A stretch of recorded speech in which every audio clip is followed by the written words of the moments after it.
The dust cloud behind the last police cruiser hadn't even settled when I saw her.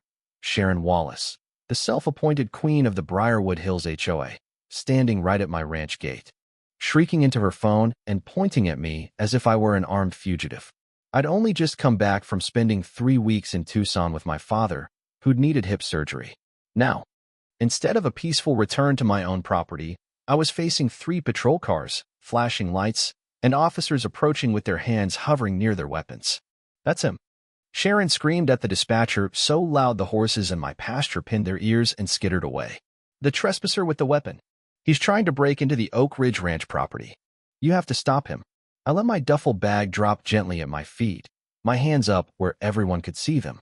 The irony wasn't lost on me. The same woman who'd been dropping fake violation letters in my mailbox for years was now trying to paint me as a criminal on my own land. Let's rewind a little.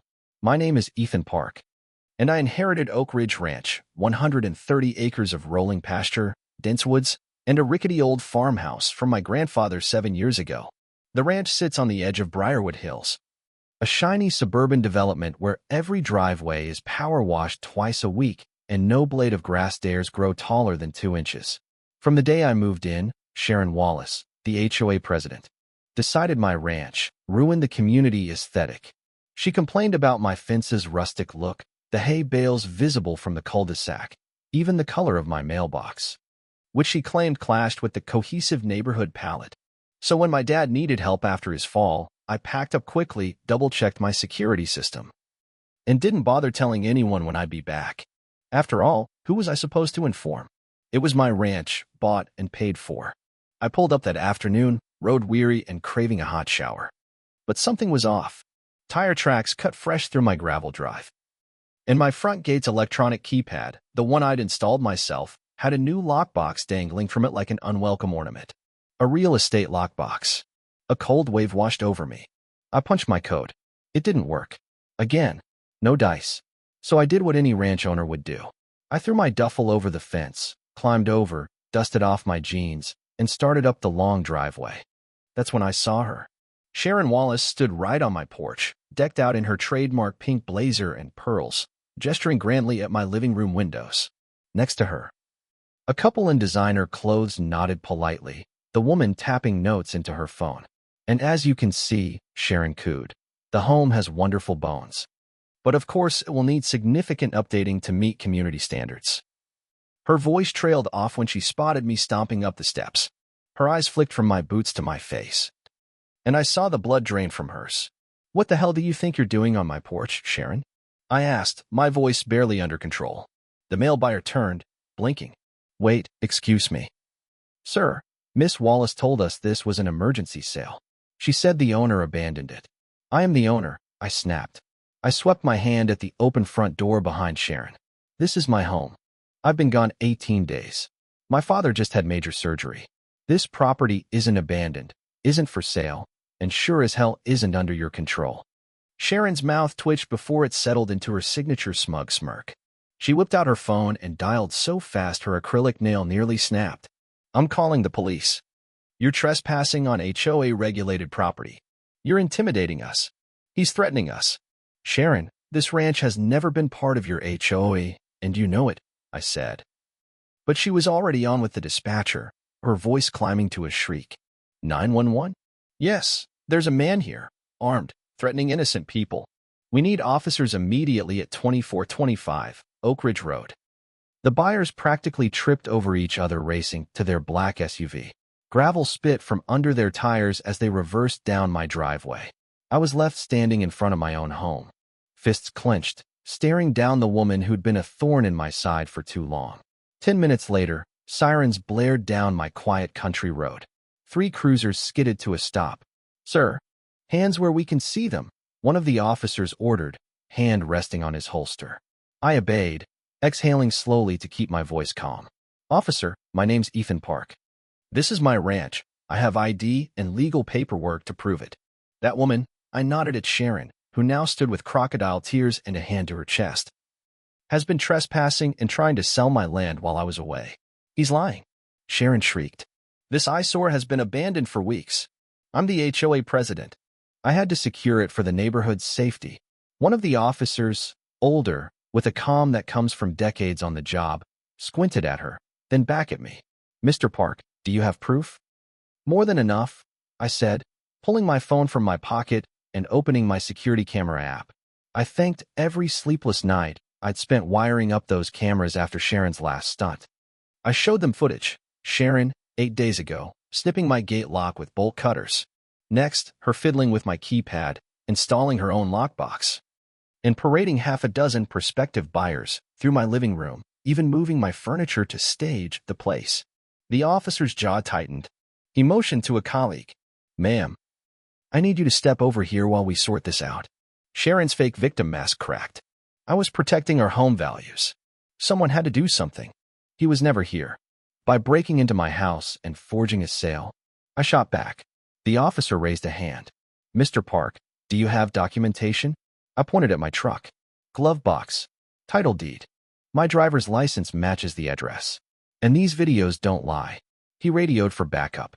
I heard him say words like fraud, breaking and entering, and false report. An unmarked car pulled up a few minutes later. A detective in plain clothes stepped out, reviewed the footage and paperwork, then turned to Sharon, who now looked like a pale ghost of her former self. "Ma'am, you're under arrest for criminal trespass, attempted fraud, and filing a false police report," he said as he snapped cuffs around her wrists. "This is ridiculous," she screeched. "I'm on the town council. My husband's an attorney. I was protecting my neighbors." The detective just nodded politely. "Then your husband knows how serious these charges are." As they walked her to the patrol car, Sharon spun back to me, her face a twisted mask of fury. "This isn't over, Ethan. That ugly ranch drags us all down. I'll see you run out of here one way or another." The weeks that followed felt like peeling an onion with a machete. The deeper the detectives dug, the worse it got for Sharon. Turns out, she'd drafted fake HOA annexation documents, trying to make my ranch appear legally under HOA control. She'd lied to multiple real estate firms, posed as my power of attorney, and even accepted pre-inspection deposits from buyers. Worse, she'd been quietly charging my next-door neighbors extra HOA fees, claiming they were paying for maintenance of the soon-to-be-developed ranch property. She pocketed every cent. Local news had a field day. HOA president busted for ranch scam ran on every channel. Clips of Sharon wielding bolt cutters in broad daylight got replayed until people recognized her at the grocery store. The Briarwood Hills HOA called an emergency meeting. They voted 17-0 to remove her immediately. Her husband, Gerald Wallace, a big-shot partner at a downtown law firm, was placed on leave after rumors swirled about whether he'd known. He filed for divorce 2 weeks later, citing fraud and irreconcilable differences. 2 months later, I sat in the county courthouse as Sharon Wallace, who used to tower over neighborhood meetings in her pastel power suits, now stood before a judge looking gray and 10 years older. The charges: first-degree trespass, attempted fraud exceeding $100,000, filing a false police report, forgery. The prosecutor laid it all out: the forged papers, the lockbox stunt, the stolen fees. They played my security footage on a big screen for the entire courtroom. When the judge turned to Sharon, she gripped the table like she might collapse. "Mrs. Wallace," he said, voice like granite, "the evidence against you is undeniable. You attempted to profit off someone else's livelihood and lied repeatedly to the authorities. You have jeopardized community trust and committed multiple felonies in the process."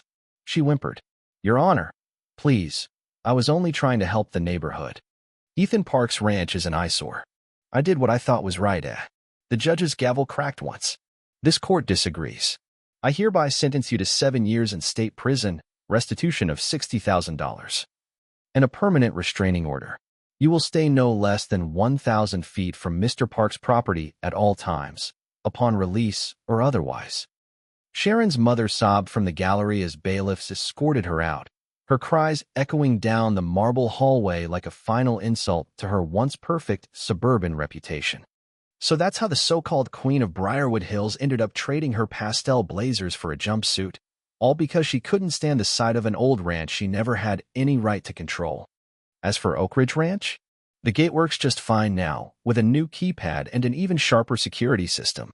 My neighbors, newly freed from Sharon's tyranny, drop by with pies and stories about how relieved they are she's gone. Last week, The town council even granted my petition to have my ranch legally excluded from any future annexation. Now it's in writing. No HOA will ever touch my land again. Some people still whisper about the scandal when they pass by my fence. But I just smile, tip my hat, and get back to tending the land my grandfather trusted me to protect. In the end, that's all that matters. It's my ranch. Always has been. Always will be. And not even a Sharon Wallace in the world can change that.